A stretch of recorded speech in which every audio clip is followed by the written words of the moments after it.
Hartlike welkom by vanoggend se erediens. Van waar ook al in die wêreld jy kyk, baie welkom. Elke persoon wat vandag kyk en teenwoordig is, het 'n ma. Natuurlik, elke persoon kort 'n ma om in die wêreld in te kom. Maar daar's 'n ander tipe ma wat ons baie keer miskyk en dit is 'n geloofsmoeder, 'n geestelike ma. Maar meer oor dit later. Kom ons bid saam. Hemelse Vader, dankie dat ons vandag weer uit 'n nuwe oogpunt uit na die wêreld kan kyk. Vader, gaan vandag saam met elke persoon wat hierdie boodskap hoor en plant dit in alle harte soos wat U bedoel het. En Vader, ek vra, gaan saam met elkeen en gaan saam met elke ma, soos wat ons laasweek Moedersdag gevier het, wil ons hulle vandag net so bietjie ekstra eer. Vader, dankie vir elke ma, ouma, tannie wat meer as net 'n gesin dra. Hulle dra drome, pyn, herinneringe. En dankie vir elke moedersgebed vir haar kinders, kleinkinders, agterkleinkinders. Ek vra dat jy hulle sal herinner hoe kosbaar hulle is, nie net vir ons nie, maar vir U ook. Ek bid dit in U naam alleen. Amen. Ons storie begin vandag in Bethlehem. By 'n gesin van 4 wat besig is om huis op te pak. Want daar is 'n erg hongersnood in die land. En om die hongersnood mis te loop, moet hulle trek. Maar waarheen trek hulle? Die bestemming? Moab. Van alle plekke, Moab. Dit is die storie van Naomi, haar man Elimelech en haar 2 seuns, Maglon en Kilion. Die skuif na Moab het wel verseker dat hulle die hongersnood mis, maar die skuif bring ook sy eie uitdagings. Want ons lees verder dat Naomi se man, Elimelech, afsterf. En dan los hy haar weduwee, nie dat dit sy skuld was nie. En na die afsterwing van hulle pa, trou Maglon en Kilion elk met 'n Moabitiese vrou, Orpa en Rut. Belangrike name, ons sal dit nou weer hoor. En dit is op hierdie stadium van die storie wat dit so bietjie van 'n dramatiese draai vat. Want waar Naomi die enigste weduwee was, is Orpa en Rut ook nou weduwee, want Maglon en Kilion sterf ook af. Nou meer as 10 jaar hoor Naomi dat die hongersnood in Bethlehem verby is. En met die kom sy agter, maar wat het ek eintlik nog in Moab nodig? Ek gaan terug aan huis toe, sê sy vir haarself. En die 2 skoondogters, vuur en vlam, besig om huis op te pak, besig om te verkoop wat verkoop moet word. Ons almal weet so bietjie hoe dit gaan as jy trek. Jy verkoop die pot, jy verkoop daai pan, jy gee die lepel vir jou maatjie.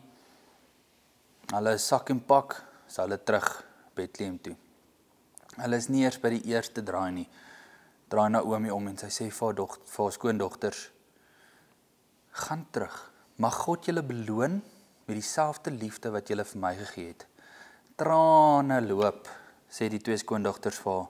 Nee, dis oukei. Waar ma gaan, ons wil saam gaan. Ons wil nou hierdie Bethlehem plek gaan sien wat almal so oor aangaan. Ons wil gaan kyk, dis 'n adventure ons. En soos skoonma en skoondogter kom ons altyd eers so 'n bietjie van 'n gestryery. Naomi sê toe weer vir hulle, gaan terug na julle gode toe, gaan terug na julle ouers huis toe. Wat het ek in elk geval om vir julle te bied? Al kan ek seuns in die wêreld inbring, gaan julle regtig so lank kan wag om met hulle te trou? Ek dink nie so nie, gaan eerder terug. Trane loop weer van voor af. En met die sê Orpa, okay, nee, dis reg, en sy draai om en sy loop, maar Rut bly staan. En dit is in vers 16 van Rut hoofstuk 1 waar ons Rut se antwoord lees, en dit is vir my so kosbaar, want sy sê, maar Rut antwoord, moenie my probeer ooreed om van ma weg te gaan nie. Waarheen u ook al gaan, sal ek gaan. Waar u gaan woon, sal ek ook woon. Ma se mense is ook my mense. U God is my God. Waar u doodgaan, sal ek ook doodgaan en daar begrawe word. Mag die Here dit so laat gebeur. Net die dood sal ons skei. Die storie van Naomi en Rut is 'n storie van liefde, 'n storie van geloof. Maar dis ook 'n storie van identiteit. En ons sien dit wanneer hulle in Bethlehem aankom, waar Naomi uit Bethlehem uitgegaan het met 'n vrou, as 'n vrou met 'n toekoms. Sy het 'n man gehad, sy het 2 seuns gehad, sy het land gehad. Daar was min na niks wat verkeerd kon gegaan het nie.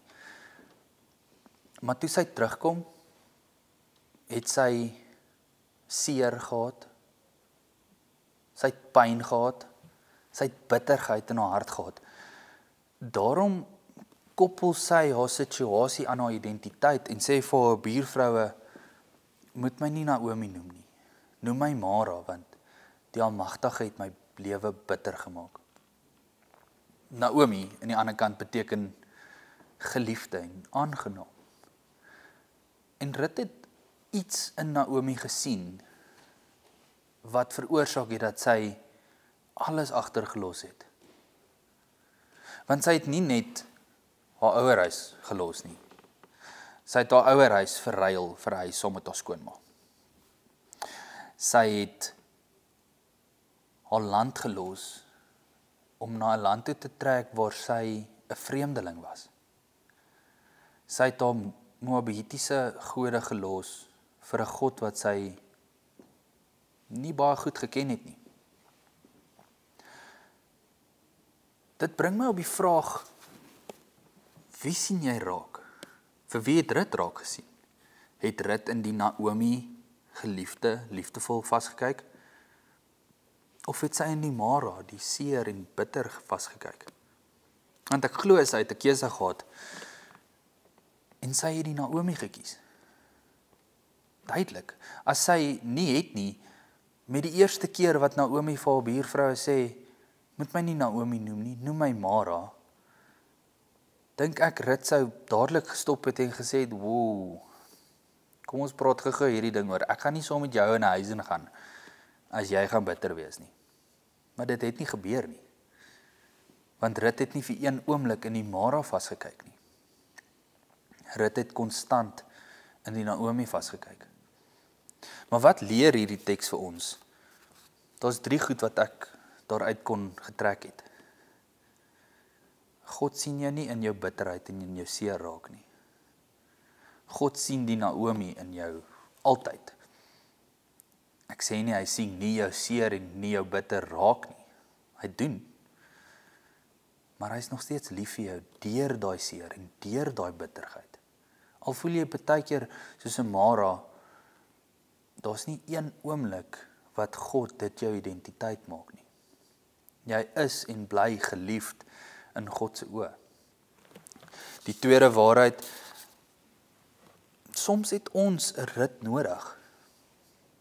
Soms het ons iemand nodig om ons te herinner wie en wat jy eintlik regtig is. Deur hoe jy jouself sien, kom ons agter, maar daar's iemand in die wêreld daar buite wat my raak sien, wat my sien met dieselfde oë wat God na my kyk.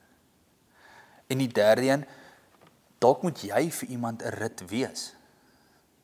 Dalk moet jy daai persoon wees wat werklik iemand raak sien. Nie na die situasie kyk nie, nie na kyk wat hulle verloor het en wat hulle met hulle gebeur het nie, maar werklik net hulle hart raak sien en die plan wat God in hulle lewe het, raak sien. En soos Naomi dit nodig gehad het, het ons dit ook partykeer nodig.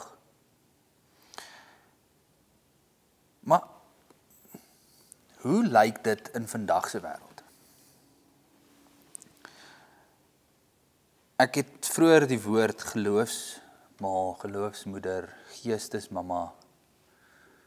En ons almal het so 'n persoon in ons lewe nodig. Dit is iemand wat jou geloof so beïnvloed dat jy geensins anders kan gaan sonder om vir God deel van die prentjie te sien nie. vir my was dit my ouma Tikkie gewees. Sy het my geleer dat jy nie noodwendig miljoene hoef te hê nie, maar jy moet altyd iemand kan raak sien. Jy moet altyd weet, hier's iemand agter die seer, agter die hartseer. Hier's iemand agter die pyn en die gebrokenheid. En dit is in hierdie oomblik waar ons moet besef, maar is ek iemand se rit? So ek vra weer, wie sien jy raak? Sien jy die Mara, die seer, bitter en gebroke? Of sien jy die Naomi, geliefd, liefde? Ons almal ken 'n Mara en ons almal ken 'n Naomi. Ons almal ken iemand wat bietjie bitter en negatief in die wêreld is. En ons ken ook iemand wat positief en gelukkig is. Maar by wie sal jy vandag gaan koffie drink as altyd vir jou gevra het? Ons menslike natuur kies outomaties die Naomi. Maar Rut kom en Rut wys vir ons dat jy kan by die Mara gaan koffie drink, maar jy praat met die Naomi daar. Terug by my ouma Tikkie, sy het geneigte gehad om almal raak gesien te laat voel. Daar was nie een oomblik wat ek ooit gevoel het, ek word misgekyk of verbygekyk nie, maar werklik raak gesien. Sy het my geleer en my geïnspireer om die wêreld deur God se oë te kyk. Die wêreld se mense deur God se oë te kyk. Sy was nie 'n vrou met baie woorde nie, maar die lewe wat sy gelewe het van self, van natuur gepreek. Sy het almal altyd so lief hanteer.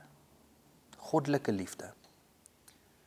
En dit is in hierdie wat sy my geleer het, dat as jy almal aanvaar vir wie hulle is, agter die huil, agter die bitter, en jy begin hulle lief hê vir hulle hart, wat in elk geval van liefde is, want dit kom van God af, dan is dit oukei. En vir jou om werklik gelukkig te wees, het jy nie miljoene in die bank nodig nie, jy hoef nie op elke liewe kerklike komitee te sit nie, jy moet net 'n lewendige verhouding met God hê. En as jy dit kan regkry, dan kan jy eerlik die vraag antwoord, wie is my rit? En vir wie is ek rit? Ek onthou, voor ek in die bediening was, het ek 'n bestuurder gehad wat om elke hoek en draai my probeer afknou en verkleineer het. En op 'n stadium was dit vir my moeilik om werk toe te gaan, want ek het naderhand gevoel, waaroor gaan ons nou weer beklei? Dit het 'n norm geword in ons dag om vas te sit. En toe sit ek eendag en dink by myself, maar hoe sou ouma Tikkie hierdie situasie hanteer het? En toe onthou ek met liefde en sagtheid. En ek het dit probeer. Wat het ek om te verloor? En ek het hom net elke keer as hy begin vassit of beklei, het ek die situasie soos Rut hanteer. Ek het nie weggedraai soos Orpa nie. Ek het gebly en ek het rustig geraak. Dit was nie 2 weke nie, toe is die verhouding, die band tussen ons dag en nag anders. Ons het begin oor die weg kom, ons het begin gesels buiten werk goed, ons het net begin lekker saamwerk, en dit het my net weer eens herinner,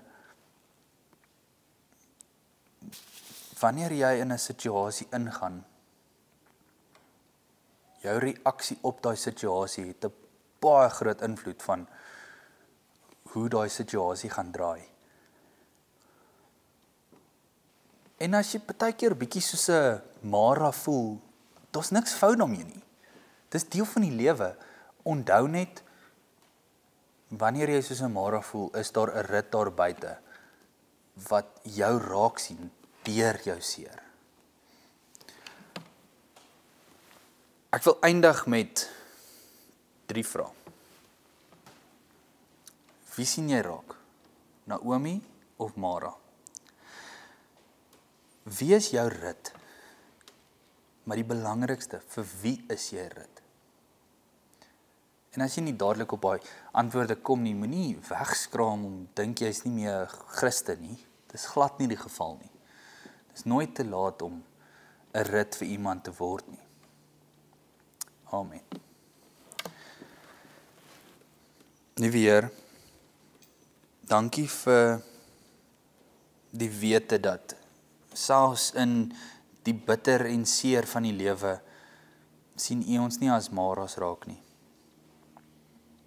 Dankie dat ons nie vir een oomblik kan terugdraai en sê, maar kyk wat en dit en daai het met my gebeur en dit is hoekom ek so is, maar dat ons eerder kan terugdraai en sê, as gevolg van die en daai, kyk hoe het God my nog steeds gebruik. Vader, dankie vir elke liewe rit in ons lewe, daai persoon wat ons inspireer om ons geloof op 'n manier uit te leef, dat ons mense kan inspireer om op die pad te bly. Dat ons mense kan inspireer om U liefde met ander te deel.